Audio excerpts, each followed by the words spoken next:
Girls, and welcome to another lesson on Technical Sciences, grade 12. We are continuing with organic chemistry, and in particular, we are continuing with nomenclature of organic molecules, or simply nomenclature of organic compounds. So we know this is a very important topic, my dear learners, because it counts a lot of marks, and instead, for this particular preparatory examination, it counts 85 marks. But that is obviously now the entire topic, which encompasses the nomenclature of organic compounds. It also encompasses the physical properties of organic compounds, and moreover, it encompasses the organic reactions of this particular organic compound. So I hope you are ready to have fun with me as we enjoy this particular lesson and actually learn more on this particular topic. In our overview, again, my learners, this is what we'll just quickly browse through in terms of what is expected of us to know on nomenclature of organic molecules. Then we will be learning organic molecules, its nomenclature, and then we will be doing some questions in between that we create ourselves, and a couple of questions that I prepared for you for nomenclature, and just a couple of tips in terms of how to prepare for the examination. Right. Then this is what we are expected to know in terms of examination guidelines. We've talked about this, so we are still dealing with some of these homologous series and the definitions that are still important, how to draw functional groups and give names for different homologous series. Furthermore, how to deal with different types of isomers and to actually classify them, and IUPAC rules as well. But for today, we move to a very interesting homologous series, and that homologous series is referred to as the ketones. Now, let us look at a ketone. Now, a ketone, you can see that now it has this carbon that has a double bond to oxygen, and this carbon that has a double bond to oxygen is found between two other carbon atoms. So this C double bond O, you get it between two other carbon atoms. Now, when you look for a ketone, you don't just look for a C double bond O, because even other homologous series that we are going to talk about, they have a C double bond O, but the position of that C double bond O, it's not necessarily between two other carbon atoms. So if it is a ketone, then you are expecting that the C double bond oxygen will be between two other carbon atoms. So that is how you see a ketone. Now, the functional group then, if you want to draw it, this is what you're going to show us. You are basically showing us that a ketone has a C double bond oxygen, and this C double bond oxygen, you get it between two other carbon atoms. So you get the C double bond O, and you get it between two other carbon atoms. When you have done this, you are halfway through drawing the functional group of a ketone correctly. The only thing that is left is to make sure that around each carbon you have 4 bonds. So on this carbon you already have 1, so this will be 2, this will be 3, and this will be 4. Around this carbon you have 1, 2, 3, 4, so there's no other bond. On this carbon we have 1, then this will be the second bond, the third bond, as well as the fourth bond. And you can see that I am not including my hydrogen altogether. And this C double bond O, this C double bond O, my dear learners, it's a functional group. And this functional group, it's actually what we call a carbonyl group. So this is what we call a carbonyl group. Now, you can simply say it's a carbonyl group, or even clearer, you can say it's a carbonyl group that is between 2 carbon atoms. And that is how you see a ketone. You have a carbonyl group, and this carbonyl group, it is between 2 other carbon atoms. Then you know that this molecule is a ketone. Now, if you want to give a name to a ketone, then you must know you have to give the prefix. You have to give in the you have to show that the name ends with O-N-E. Furthermore, you need to give the position of that functional group. So if I want to give a name to this particular ketone, I will start to number my carbons and I will say it's 1. This is the second carbon. This is the third carbon. This is the fourth carbon. And this is the fifth carbon. Then I see that the longest chain without breaking of carbons that follow each other, it's 5. So it's a pent. Then you remember I said you have to add the AN. So it's a pentan. Then you can see that, oh, this one is a ketone because it has a carbonyl group between 2 other carbon atoms. Then you said, oh, okay, so the name must be ending with O-N-E because this is a ketone. Then when you are done, then you actually say, but this carbonyl group is on carbon number 2. So right there between where the molecule begins and what the molecule ends with, that's when you put the functional group, its position rather, which is carbon number 2.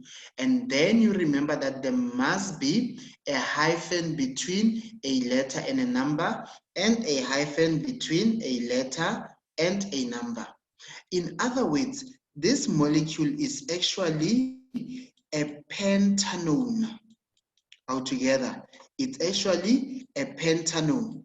In other words, it starts with pent, you include the AN, and it ends with ONE. But remember, you have to cut the molecule there so that you are able to give us the position of the functional group. And the functional group is on carbon number 2. And remember, when you give an IUPAC name, you have to make sure that this carbonyl group, which is the functional group, is on the lowest numbered carbon. So if I number from left to right, then this carbonyl group, we can see it's carbon 2. It's rather on carbon 2. But if I were to number 1, 2, 3, 4, 5, then the carbonyl group would then be on carbon number 4. And that would be wrong because it would give me pentan 4O. So the correct answer is this one, which is pentan 2O. Are we together? Right. Then let us look at the general formula. Now the general formula of this particular ketone, you can actually create it yourself even if you have forgotten it. And we know you will first start with the C, and then you will come and talk about the H, and then the other atom that is there, it's an O. Now, if you check here, how many carbons do we have? 1, 2, 3, 4, 5. How many hydrogens do we have? 1, 2, 3, 4, 5, 6, 7, 8, 9, 10. Now, the number of carbons is 5, the number of hydrogens is 10. In other words, the number of hydrogens is double the number of carbons. I know the number of hydrogens, it's double the number of carbons. In other words, it will be 2n, and oxygen, I only have 1. In other words, the general formula is going to be CnH2nO. Right. So remember now, it means all ketones will be described by the general formula, which is CnH2nO. So even if you don't recall, just see which formula will work that gives you the correct number of carbons to the correct number of hydrogens and to the correct number of oxygens. Are we together? Right? Then let us look at pentan 2O and actually try to do its isomers. So the first isomer is itself pentan 2O. So it's 1, it's 2, it's 3, it's 4, it's 5, because it's pent. So it's 5 carbons. So we include that A, and hence it is pentan. Then the name ends with ONE, then you know that it is a ketone. So it must have a carbonyl group, which is a C double bond O, and it must be on carbon number 2. So if I numbered my carbons 1, 2,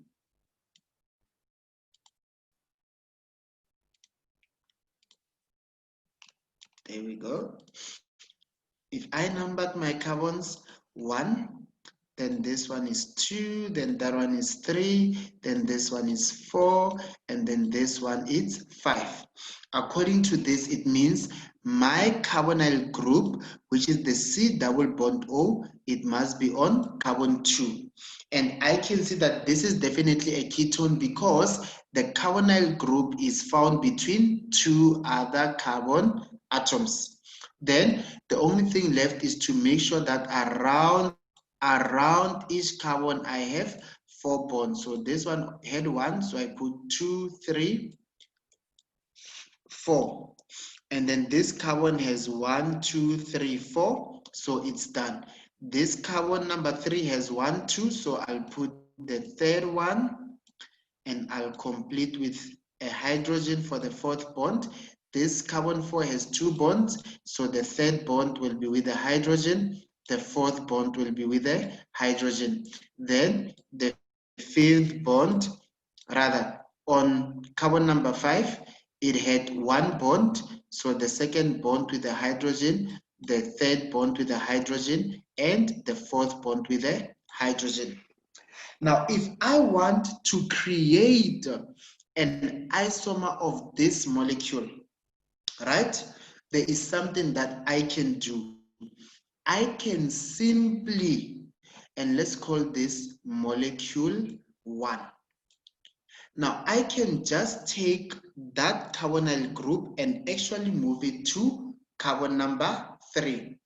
So I will say, okay, 1, 2, 3, 4, 5. And now I just move the position of the carbonyl group and I take it to carbon number 3. So let's call this carbon 1.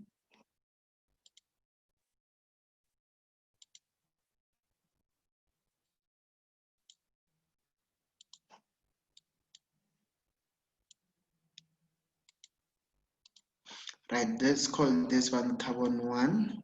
This one is carbon 2. This one is carbon 3.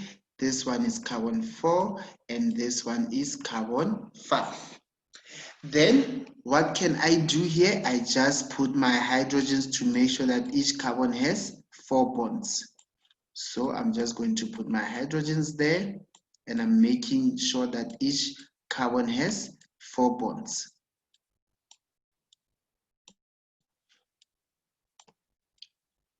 Right? Now, let us check. Are these molecules isomers? We say, okay, for them to be isomers, they must have the same molecular formula. So for them to have the same molecular formula, I check the number of each atoms, right? Then I will say the number of carbons here is 5, so it will be C5. The number of hydrogens is 1, 2, 3, 4, 5, 6, 7, 8, 9, 10. So it's H10. Then the number of oxygens is 1, then it is an O. Let us come to this one. The number of carbons is 1, 2, 3, 4, 5. So it is a C5. The number of hydrogens is 1, 2, 3, 4, 5, 6, 7, 8, 9, 10. So the number of hydrogens is also 10. And the oxygen is 1. So we are happy now with the first condition that they must have the same molecular formula. Do they have a different structural formula? Yes, because the carbonyl group there is on carbon 2, but the carbonyl group there is on carbon number 3. So these molecules have the same molecular formula, but they have different structural formula. So you can classify these two as isomers or as structural isomers. Now, if they are isomers or they are structural isomers, we can also specify the type of structural isomers they are. And these ones, we will classify them as positional isomers. We will classify them as positional isomers. And why do we say they are positional isomers? Because they are organic molecules with the same molecular formula, but a different position of the functional group, which is amongst the definitions that you are supposed to know. Are we together? For example, we just go back quickly. Can you see positional isomers? They have the same molecular formula, but different positions. It can either be of the side chain or the substituent, or also of functional groups. So in that one, it takes that option there of functional groups.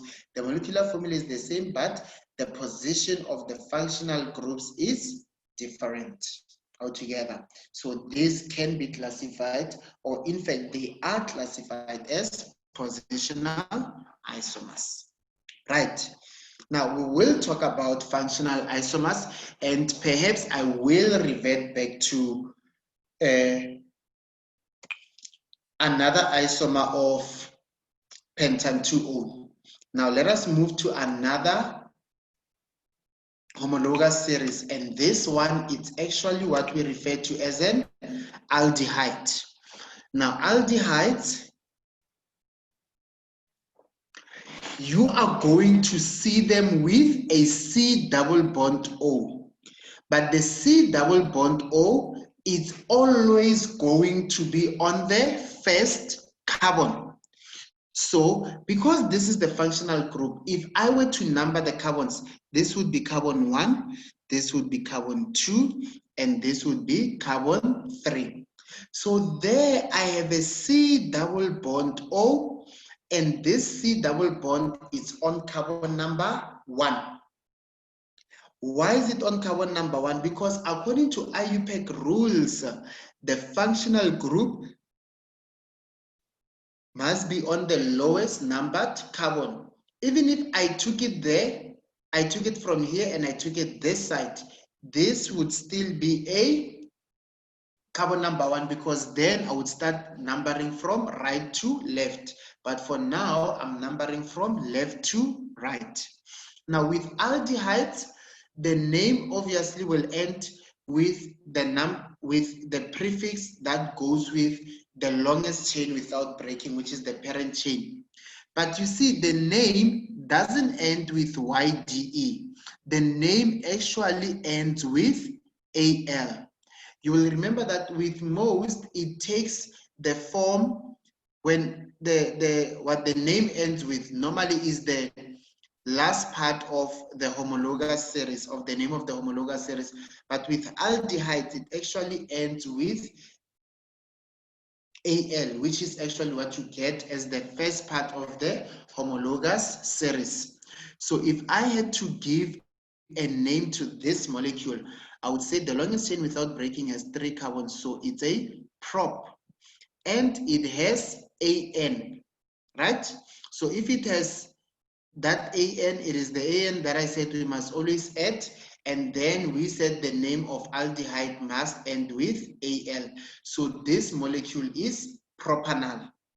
Now, because with aldehydes, the functional group is always going to be on carbon number 1, then we don't specify the position of the functional group. In other words, you can't say, okay, it begins with propan, then we put a hyphen and it's on carbon 1, and we say it ends with AL. We don't give the position of the functional group. Why? Because it is always going to be on carbon number 1. And this functional group, it's actually called a formyl group. So when it is on the first carbon, we actually call it most preferably a formyl group altogether, right? So we refer to that as a formyl group. So if I want to draw the functional group of aldehydes, what I want to show them is that I have a C with a double bond O. And this C with a double bond O, it must be on the first carbon. Now, how am I going to show the first carbon? To show that this is the first carbon, then in this case, I am forced to indicate the hydrogen. Why? Because if I indicate the hydrogen, then I'm saying there is nothing else that can come this side. There is no other carbon that can come this side. It means this must be the first carbon. Now, if you just open it here and you don't put a hydrogen, you are basically saying to me, there's another carbon that can bond. And if another carbon were to bond, then this would no longer be the first carbon. So in this case, you are forced to put the hydrogen altogether so that there is no, you are showing that there's no other carbon that can bond there. And therefore, this side, you can leave it open because your aldehyde, you can have more carbons going that side. When more carbons go that side, we don't have a problem because this one will still remain as carbon number 1. How do we know that it will remain as carbon number 1? Because there we have a hydrogen. So with others, I did not include the hydrogen because the chain could be longer going that way and longer that way. But with aldehydes, the chain cannot be longer in both directions. It can be longer in only one direction. So this is the functional group of aldehydes. So we have 1, 2, 3, 4. So we will get our 2 marks. This is what we call a formyl group. Alternatively, you could say, okay, aldehydes have a carbon that has a double bond oxygen. Then this must be carbon 1. It means the chain cannot grow longer going that way. So it has to be stopped there. This must be the first carbon. In other words, the chain can grow longer that side. If the chain grows longer that side, to go that side, we don't have a problem because now this will still remain carbon 1. But if it were to actually increase on both sides, then we'll have a problem because now if the chain goes longer in that other direction, then we'll have a problem because this will no longer be carbon number 1.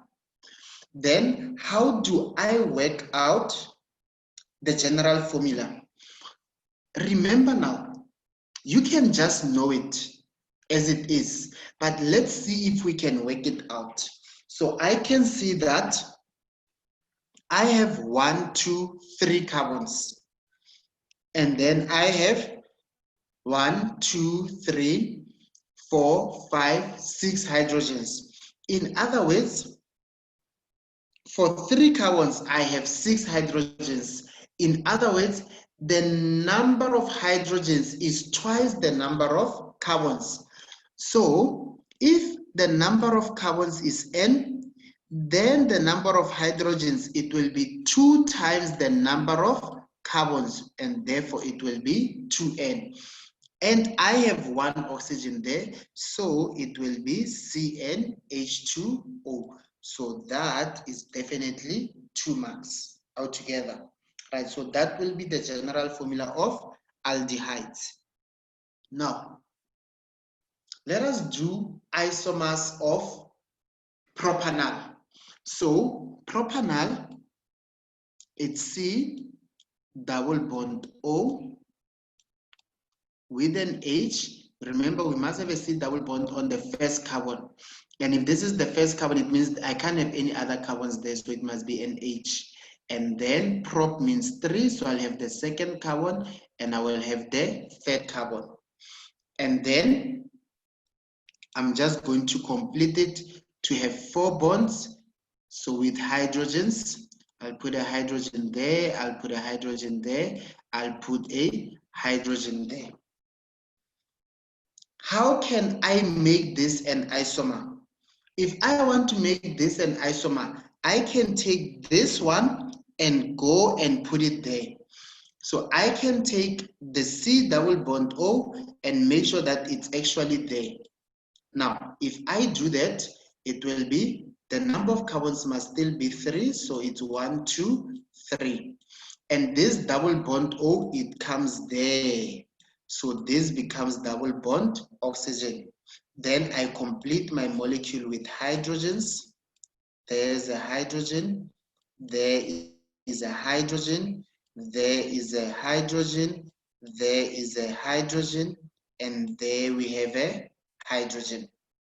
Are we together?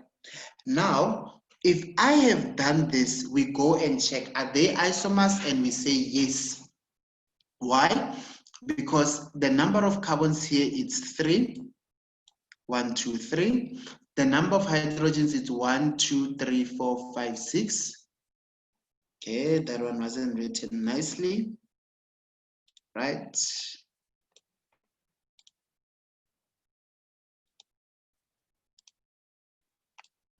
Number of carbons is 3.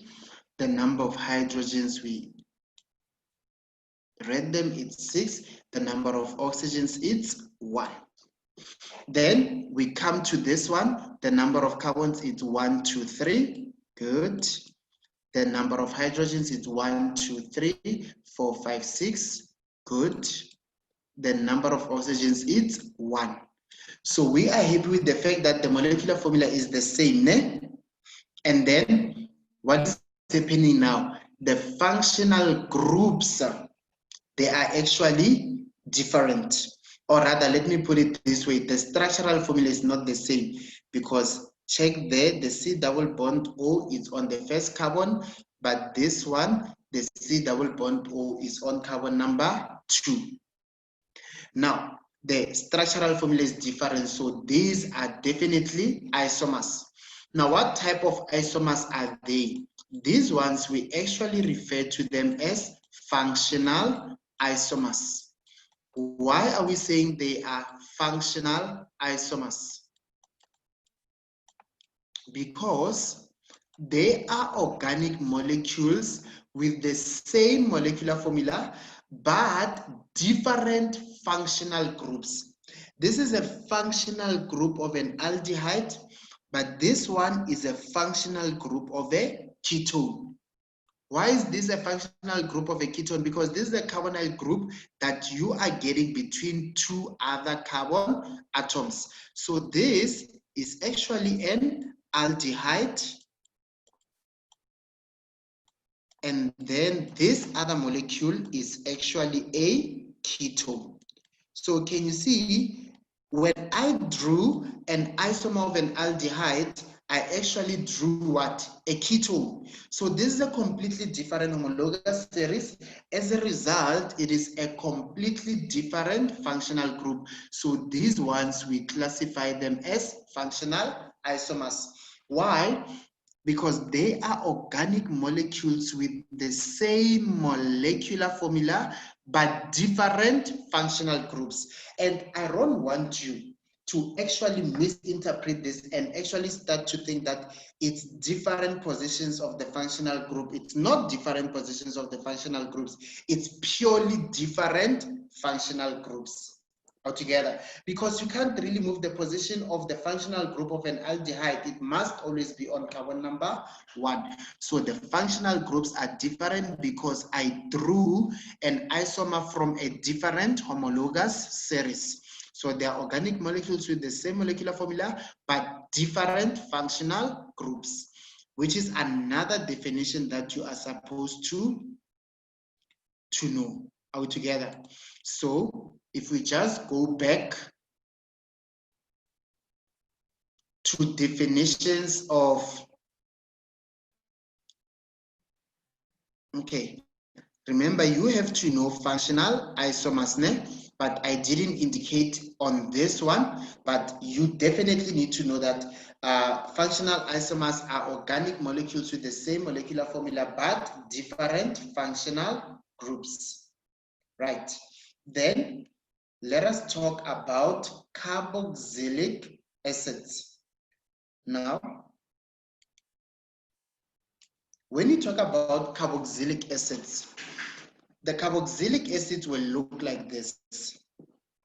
We have a C double bond O with an OH, and this must also be on the first carbon. They have to be on the first carbon. So how is this different from an alcohol? Remember, an alcohol has an OH, which is a hydroxyl group, but it doesn't have a C double bond O. So this cannot be an alcohol.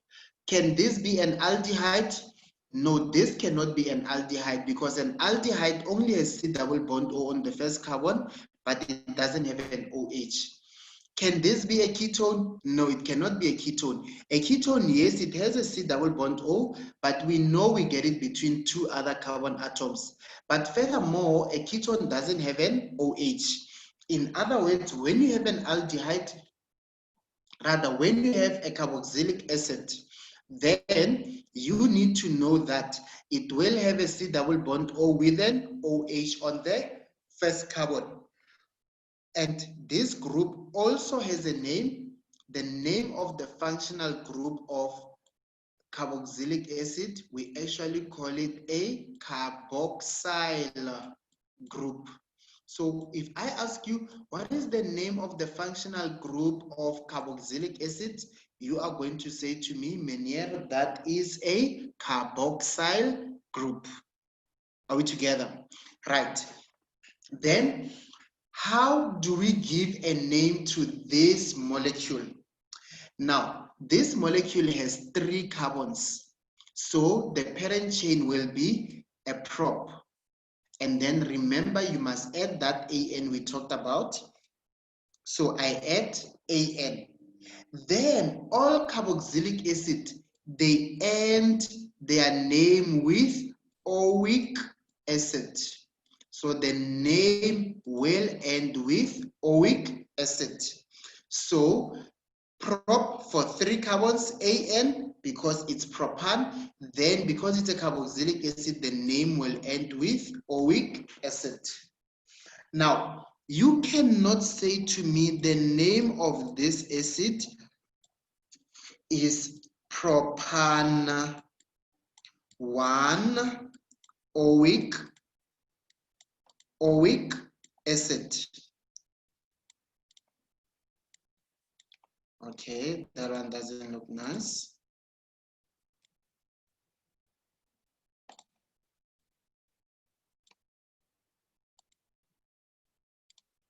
Propan 1 oic acid. Why can't we do that? Right? This is incorrect. You don't show the position there because this is always going to be on carbon number 1. Just like when we deal with aldehydes, we don't say it's propan 1-al. Why? Because that formal group will always be on carbon number 1. So even here, you can't say it's propan 1-oic acid because this carboxyl group is always going to be on carbon number 1. Then the structure of the functional group. Then the learner says, okay, to achieve this, I actually want to show them that in a carboxylic acid, we have a C double bond O, right, with an OH out together. And because it must be on the first carbon, it means to make this the first carbon, I must put an H there to show that the chain can't grow longer that way. So this makes this one carbon 1. But it can be for as long as we want it altogether. So the chain can grow longer that way. When it grows longer that way, this will still remain carbon number 1 because I closed it there with an H. And then if you want your carbon 1 to be on the right, Elena could say, okay, a carboxylic acid has a C double bond O with an OH, and it must be on the first carbon.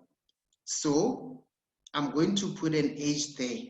So the chain can grow longer going in that direction. So there can be more carbons. This will still be the first carbon. So that is 2 marks. Or if your first carbon is on the left, that will be 2 marks.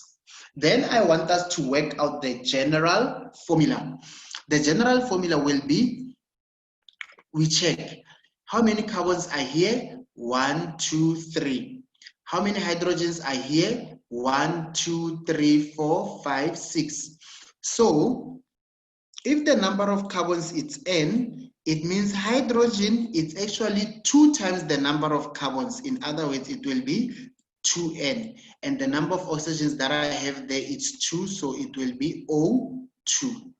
And it works, and we can test it. How many carbons are there? 3. So it will be C3H2. Number of carbons is 3. This is brackets.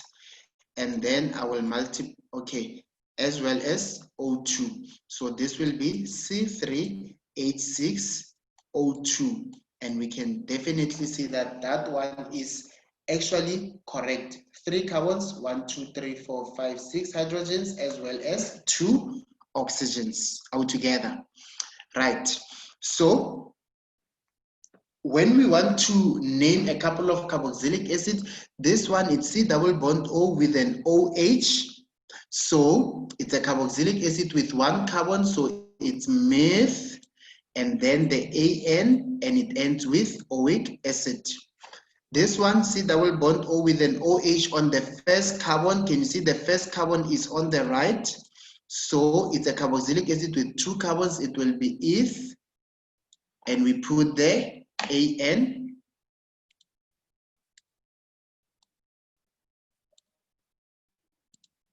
Eth, we put the AN, so it's ethan, and the name must end with oic acid altogether. Then we can deal with the other 3 carbons, then it will be propanoic acid. 4 carbons, it will be butanoic acid altogether. Now, let us revert back to this one. Right, isomerism of pentan 2O. Now, this was the structure of pentan 2O. So it was 1, 2, 3, 4, 5. So if it's pentan 2O, I know that it's a ketone, and I will sit by C double bond O, and that C double bond O will be on carbon number 2. So I'm basically just repeating that. So this is pentan 2O.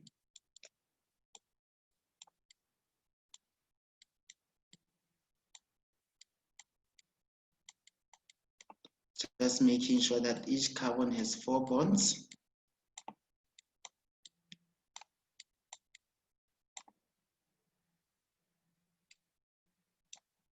Okay, just clarify there.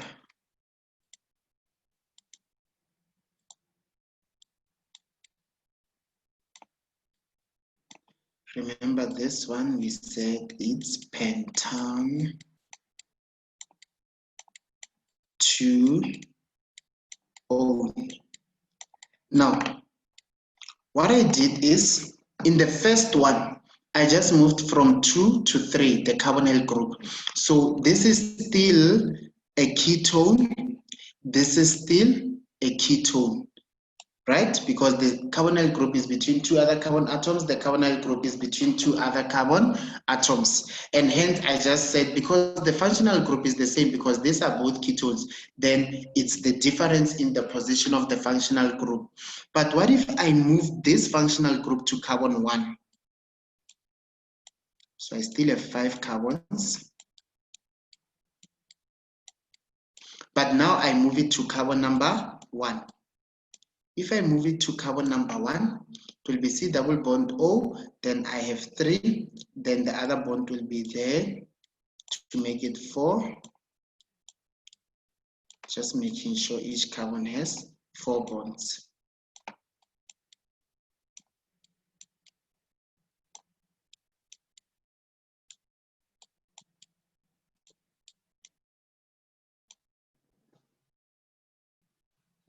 Right, let us check there. How many carbons does this have? 5 carbons. Okay, 1, 2, 3, 4, 5. How many hydrogens? 1, 2, 3, 4, 5, 6, 7, 8, 9, 10. So it's C5H10, and the oxygens I only have 1, so it's C5H10O. You come to this ones, how many carbons? 1, 2, 3, 4, 5. So it's C5. How many hydrogens? 1, 2, 3, 4, 5, 6, 7, 8, 9, 10. So it will be H10, and then it will be oxygen. Are we together? So these molecules, they have the same molecular formula, but is the structure the same? No, the structure is not the same. Why? Because there's the C double bond on carbon 2, and there's the C double bond on carbon number 1. But how am I going to classify these ones? And in fact, if you look at this, the C double bond O is on carbon 1, so this is a formyl group altogether. So if the C double bond O is on carbon 1, do you agree with me that this molecule is now an aldehyde? So if this molecule is an aldehyde, then it means this one is a ketone, this one is an aldehyde. So they have the same molecular formula, but they have different functional groups, because this is the functional group of a ketone, but this is a functional group of an aldehyde. In other words, they have the same molecular formula, but they have different functional groups, because these now become two different homologous series. So if I drew it this way, then I would have said these are functional isomers altogether.